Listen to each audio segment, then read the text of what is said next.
माननीय आमदार युवा नेते सन्माननीय विश्वजीत कदम,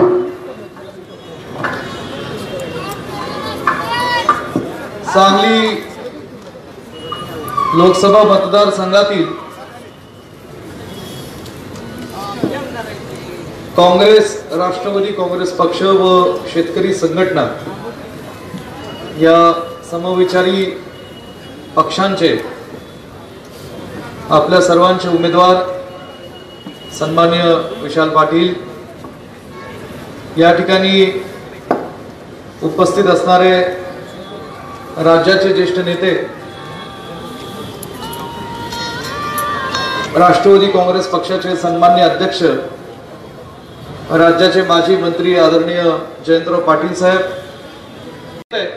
काँग्रेस पक्षाच्या विचारधारेवर, काँग्रेस पक्षाच्या नेतृत्वावर प्रेम करणारी माणसं आहेत आणि हा काँग्रेस पक्षाचा जिल्हा अबाधित राहावा अशी तळमळीने माझी एक मनापासून इच्छा आहे। राज्य पातळीवर काय निर्णय होत होते, दिल्ली पातळीवर निर्णय होत होते, त्यात हा जागा स्वाभिमानी शेतकरी संघटना सुटली गेली।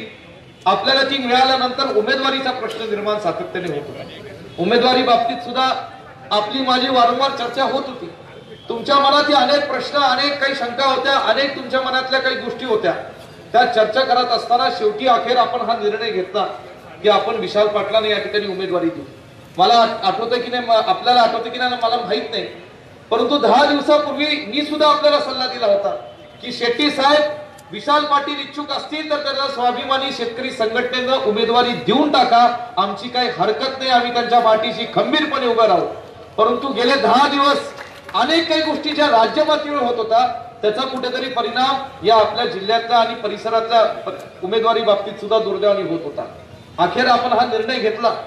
आज मी या ठिकाणी जाहीरपणे सांगू इच्छितो की जयंत पाटील साहेब आहेत, आम्ही सगळी काँग्रेसचे आणि राष्ट्रवादीचे नेते मंडळी इथे आहोत। या जिल्ह्यातून आज स्वाभिमानी शेतकरी संघटनेतला जास्तीत जास्त मताधिक्याने 1 नंबरचं मताधिक्य देण्याची जबाबदारी पलूस कडेगाव विधानसभा मतदारसंघातल्या आमच्या कार्यकर्त्याची राहील, हे निश्चितपणे या ठिकाणी मी सांगतो।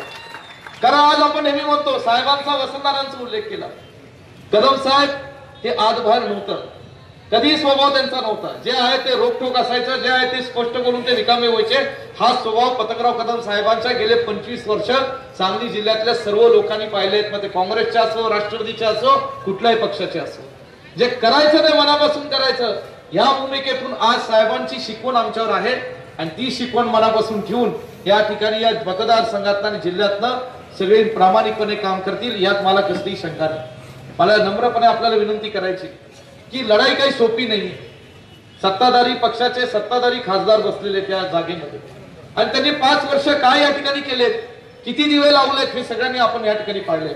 विशाल पाटलांनी उल्लेख केला या ठिकाणी, आज त्याचा मला आवर्जून या ठिकाणी उल्लेख करायचा की स्वर्गीय आराराबांच्या दुःखद निधनानंतर एकीकडे संपूर्ण महाराष्ट्र आराराबांकडे आज एक वेगळ्या आदराने आणि आस्थेने पाहत होता। अशा एका दुःखद प्रसंगानंतर जेव्हा सुमनताईंकडे त्या मतदारसंघाची प्रतिनिधित्व करण्याची जबाबदारी येते, तिथल्या लोकांना सांभाळण्याची जबाबदारी येते, अशा एका आपल्या भगिनीला, माते समान असणाऱ्या एका महिलेला आपण ज्या पद्धतीची वागणूक दिली ही लज्जास्पद आहे आणि ही जनता ते विसरणार नाही, हे आवर्जून या ठिकाणी मला सांगायचं। आणि म्हणून मुळात माझी पहिली इच्छा आहे की तासगाव कोटे मार्गामधून उठाव झाला पाहिजे, या जिल्ह्यातनं आपोआप उठाव होईल। आज मला कसलीही शंका वाटत नाही। या ठिकाणी विशाल दादा तुम्ही उल्लेख केला की शेतकरी संघटनेचं चिन्ह हातकलंगीतलं सुद्धा बॅट आहे, तुमचीही बॅट आहे आणि आपल्याला बॅटिंग करायची, पण बॅटिंग करत असताना लक्षात घ्या, क्रिकेट खेळामध्ये एकच माणूस बॅट्समन नसतो, 2 बॅट्समन असतात आणि म्हणून बॅटिंगची संधी सुद्धा बदलत असते। मागच्या वेळेस प्रतीकदादांना मिळाली, यंदा तुम्हाला मिळाली, पुढच्या वेळेस आणखी कुणाला मिळेल। तर हे जे काही व्यासपीठ आहे आणि ही जी काय भावना ही कायमची राहिली पाहिजे, नाहीतर फक्त आम्हाला मिळाल्या तर आम्ही काँग्रेस, नाहीतर नाही, ही भूमिका असता कामा नाही, हे सुद्धा मला या ठिकाणी प्रांजळपणे सांगायचंय। कारण आज स्वच्छ भावनेने, स्वच्छ दिलाने या सगळे जण आज आम्ही या व्यासपीठावर आलेलो आहोत। त्याचं कारण म्हणजे आपली लढाई ही भाजप विरुद्ध आहे, जातीयवादी शक्तींच्या विरोधात आपली लढाई आहे। ज्या जातीयवादी शक्तींनी महागाई वाढवली, ज्या जातीयवादी शक्तीने या ठिकाणी जीएसटीचा कायदा या देशामध्ये आणि या राज्यामधल्या लोकांवर व्यापाऱ्यांवर जबरदस्ती लागू केला, ज्या जातीयवादी शक्तींनी जाती जातीमध्ये धर्माधर्मामध्ये विष पेरण्याचं पाप केलं, ज्या जातीवादी शक्तींनी भाजप सरकारने यामध्ये महिलांवर अत्याचार केला, या सगळ्या गोष्टींच्या विरोधात आपली ही लढाई आहे, ह्याची विसर आपल्याला पडता कामा नये. आणि म्हणून सगळ्यांनी तन मनाने धनाने या ठिकाणी या निवडणुकीमध्ये ताकदीने उतरलं पाहिजे. ही लढाई लोकशाहीची आपली जिंकलो तर पुढे कुठे विधानसभेच्या निवडणुकीमध्ये आपल्या सगळ्यांना या ठिकाणी आज चांगल्या पद्धतीची निवडणूक आणि जिल्हा या ठिकाणी सांभाळता येईल असं मला प्रांजळपणे वाटतं.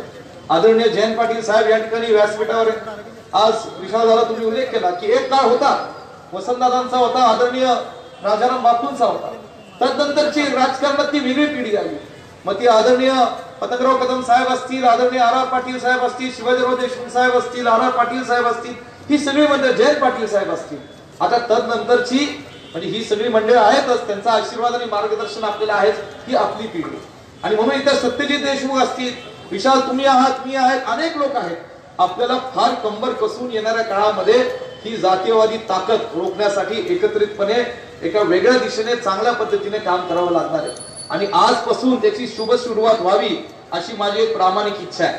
आणि म्हणून आज तुम्ही प्रचाराचा नाव फोडला, पुढे रणधुमाळी सुरू होतील, आरोप प्रत्यारोप होतील, अनेक आमिष दाखवली जातील, अनेक नेते मंडळी भाषणे करतील, वाटेल ते आमिष दाखवतील. मला आठवतं जयंत पाटील साहेब भिवंडीच्या सभेमध्ये मुख्यमंत्र्यांनी सांगितलं होती की महानगरपालिकेची सभा होती की भिवंडीची महानगरपालिका आमच्या ताब्यात आम्ही 5,000 कोटी देऊ, बिनधास्त सांगितलं जाहीर सभेमध्ये.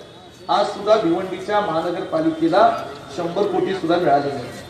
म्हणजे दिलेली वचनं कशी या ठिकाणी न पाळायची, आज ह्याची एक शिकवण आणि शाळा हे भाजपवाली उघडू शकतात अशा प्रकारचे ज्यांचं आज संस्कार त्या भाजपच्या लोकांवर आणि नेत्यांवर आहे.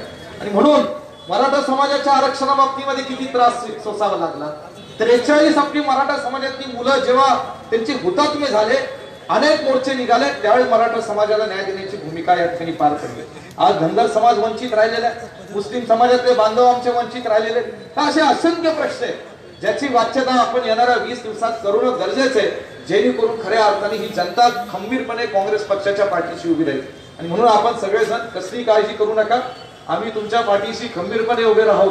निवडणुकीच्या रिंगणात साम दाम दंड सगळ्या पद्धतीने विचाराव तुम्ही इलेक्शन केली पाहिजे. आणि म्हणून पलूस कडेगाव आणि जिल्ह्यात आमचं जे काय असेल ते आम्ही निश्चितपणे पार पाडू. पण तुम्हाला सुद्धा पुढचा प्रतिस्पर्धी काही कमकुवत आहे अशी भूमिका न ठेवता आपण सगळेजण, विशेषतः तुम्ही उमेदवार म्हणून प्रचंड मेहनत घ्यावी. जे काय थोडे समज गैरसमज नजीकच्या काळातले तुमच्या बाबतीतले वैयक्तिक होते ते तुम्ही पुसून काढले पाहिजे. ठीक आहे, प्रतीक पाटील काढू शकत नाही, ते तुमच्या घरातले सदस्य काढू शकत नाही, ते तुम्ही काढले पाहिजे. मोहनदादांच्या इलेक्शनचा विषय असेल, जो का असेल, हा विषय तुम्ही काढत आहात. मला त्याच्या बाबतीत तुमच्या मनाच्या मोठ्या मनाचा कौतुक मनापासून या ठिकाणी करायचंय, पण ते करून घ्या. आणि मला खात्री आहे की या ठिकाणी वसंतदादांचे नातू म्हणून, या जिल्ह्यातला एक तरुण कार्यकर्ता म्हणून ही जिल्ह्यातली जनता तुमच्या पाठीशी खंबीरपणे उभे राहील, जसे आम्ही तुमच्या पाठीशी उभे राहू, यात मला कसली शंका वाटत नाही. म्हणून पुन्हा एकदा येणाऱ्या 23 तारखेला मतदान होईल. त्या मतदानाच्या दिवशी आदरणीय राजू शेट्टी साहेबांच्या जे काही त्यांचं मार्गदर्शन नेतृत्व आज या जिल्ह्याला एका वेगळ्या दृष्टीने लाभलेलं आहे. शेतकऱ्यांशी संबंध होते, आता जिल्ह्याच्या आपल्या सगळ्यांचे एक वेगळं नातं त्यांचं या निवडणुकीच्या माध्यमातून जुळणार आहे. तर त्यासाठी आपण त्यांचे हात बळकट करण्यासाठी आपण बाटच्या चिन्हावर समोरचं बटन दाबून त्यांना विशाल राऊंड प्रचंड मताधिक्य निवडून द्यावं एवढंच बोलतो. मी पत्रकारांना विनंती करणार आहे, आदरणीय मोहन शेठ दादा ते नाईक म्हणजे लगेच बातमी छापू नका की मोहन शेठ अनुपस्थित, त्यांची तब्येत बरी नाहीये म्हणून ते आले नाही. पण आम्ही कदम कुटुंबातले सगळे सदस्य या ठिकाणी आहोत.